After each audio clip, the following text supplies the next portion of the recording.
Hey guys, সকালে কেমন আছেন? আশা করি সকলেই ভালো আছেন।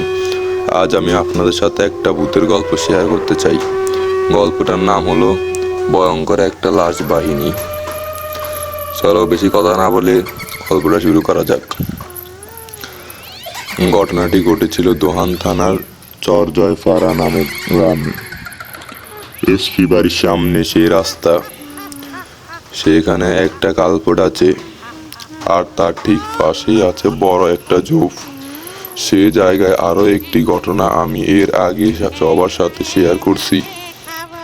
এখন আমি সেই জায়গায় আরো একটি ভয়ঙ্কর ঘটনার সম্পর্কে তুলে ধরছি।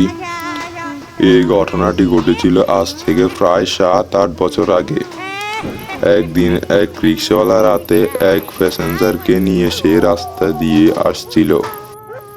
রাত তখন প্রায় আনুমানিক 11টা কি 11:30 মতো হবে।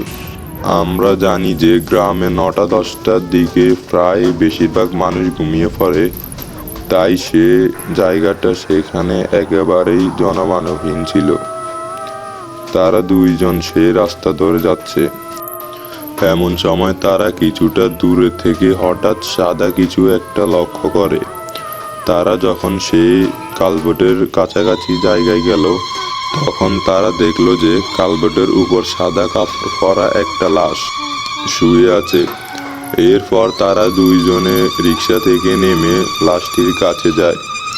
তারা দুইজনে অবাক হয়ে গেল যে এত রাতে এখানে একটা লাশ কে রেখে গেছে। লোকটি রিক্সাওয়ালাকে বলল, হয়তো কেউ লাশটিকে এখানে ফেলে রেখে গেছে, চল আমরা লাশটিকে নিয়ে দাফনের ব্যবস্থা করি। রিক্সাওয়ালা এতে আপত্তি জানালো। যে লোকটিকে বলল, আমাকে আমার ভাড়া দিয়ে দিন, আমি এসব লাশ নিতে পারবো না। লোকটি তাকে বলল, ঠিক আছে, তোমাকে 100 টাকা বাড়িয়ে দেব। এই কথা শুনে রিক্সাওয়ালা লাশটি নিতে রাজি হয়। তবে রিক্সাওয়ালা লোকটিকে শর্ত দেয় যে লাশটি আপনাকেই তুলতে হবে। লোকটি বলল, ঠিক আছে, তাই হবে। তারপর লোকটি লাশটির কাছে গিয়ে মুখের কাপড় তুলতেই দেখতে পায় লাশটি চোখ খোলা অবস্থায় তাকিয়ে আছে। অর্থাৎ কেউ চোখ খোলা অবস্থায় মারা গেলে যেমনটা দেখা যায় ঠিক তেমন। এতে সে একটু ভয় পেয়ে যায়। এরপর লাশটির গায়ের কাপড় আরো কিছু অংশ তুলতে দেখতে পায় লাশটির শরীরের পশমগুলো বেশ বড় বড়, যা কোনো সাধারণ মানুষ থেকে একেবারেই আলাদা। অর্থাৎ পশমগুলো ছিল ঠিক ভেড়ার পশমের মতো। এটা দেখে লোকটি চিৎকার দিয়ে অজ্ঞান হয়ে যায়, আর রিক্সাওয়ালা এক চিৎকার দিয়ে সেখান থেকে দৌড়ে চলে যায় আর এক বাড়ির সামনে গিয়ে পড়ে।